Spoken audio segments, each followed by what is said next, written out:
Oke, saya di sini Chandra Dewi Kusuma Nitias akan menjelaskan slide yang dimaksudkan. Untuk yang pertama, neuralgia trigeminal. Apa sih neuralgia trigeminal? Yaitu merupakan salah satu nyeri yang dikategorikan nyeri neuropatik.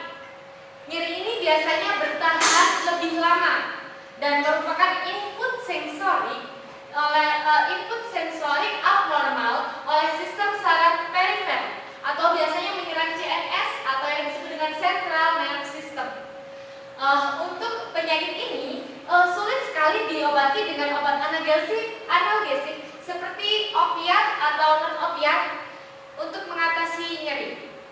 Oke, selanjutnya dalam hal ini dicantumkan prinsip penata-laksanaan nyeri, yaitu pengobatan nyeri harus dimulai dengan analgesik yang paling ringan terlebih dahulu. Karena sampai yang paling kuat. Ada beberapa tahapan dalam prinsip ini. Untuk yang pertama, tahapan ke-1, analgesik non-opiat atau yang disebut dengan AINS.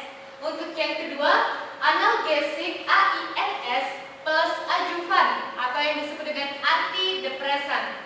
Tahap yang ketiga, analgesik opiat lemah atau opiat lemah plus AINS plus adjuvan. Dan untuk yang keempat adalah analgesik opiat kuat plus AINS dan plus adjuvan. Contoh untuk adjuvannya di sini ada antidepresan, antikonvulsan, dan agonis alfa. Kenapa di sini antikonvulsan tulisannya dibesarkan? Karena di sini kita membahas lebih menjurus ke antikonvulsan yang seperti di judulnya tadi. Oke, next.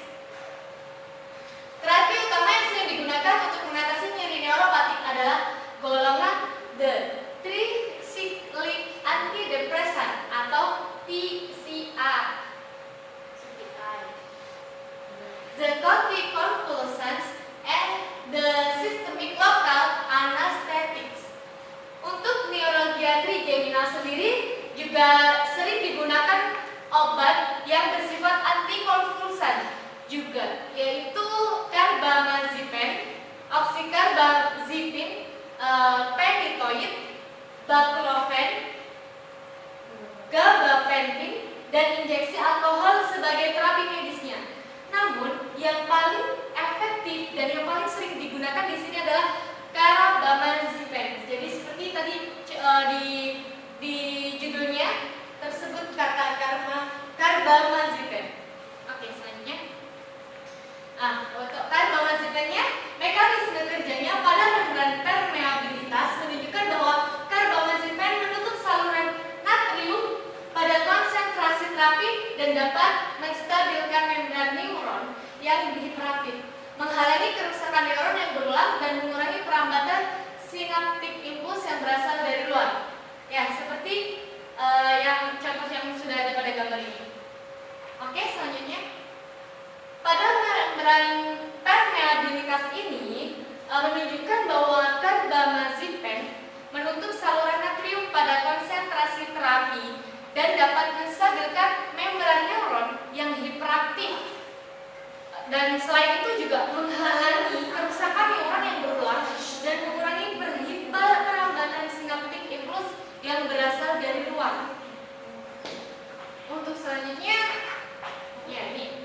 Kanal natrium berfungsi menghantarkan ke otak sehingga otak merespon dan merasakan nyeri.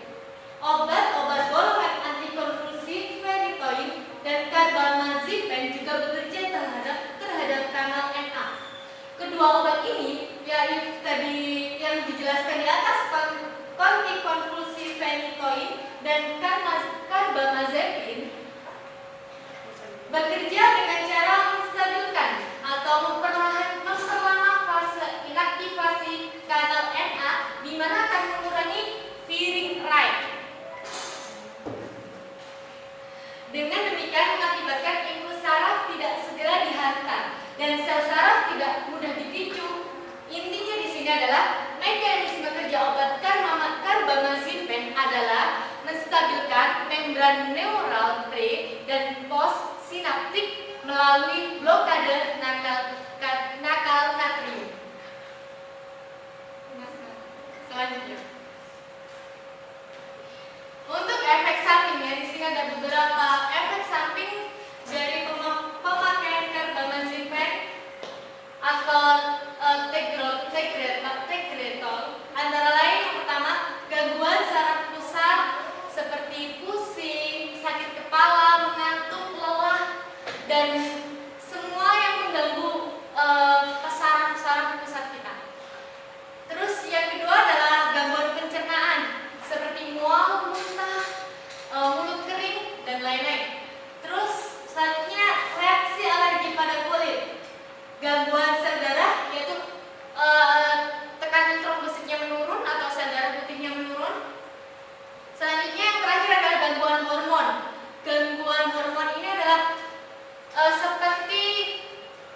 kesimpulannya di sini adalah Trigeminal neuralgia is a rare disorder with a high degree of morbidity, mild of medical and surgical option do exist to alleviate the patient's symptoms. Carbamazepine and oxcarbazepine have currently surpassed other drugs in terms of strength of evidence and experience in these conditions. Oke, demikian presentasi dari saya. Untuk selanjutnya saya serahkan kepada moderator. Terima kasih. Oke, kembali lagi dengan saya. Terima kasih pada Saudara Chandra Dewi Kusumaning Tias telah mempresentasikan hasil literatur studinya. Semoga ilmu yang kita dapat pada presentasi kali ini bermanfaat bagi kita semua. Oke, langsung saja untuk mempersingkat waktu, saya tutup ya. Jika ada salah dan hilang selama saya jadi moderator dan selaku Chandra Dewi Kusumaning Tias sebagai pemberi materi, salah mohon dimaafkan. Assalamualaikum warahmatullahi wabarakatuh.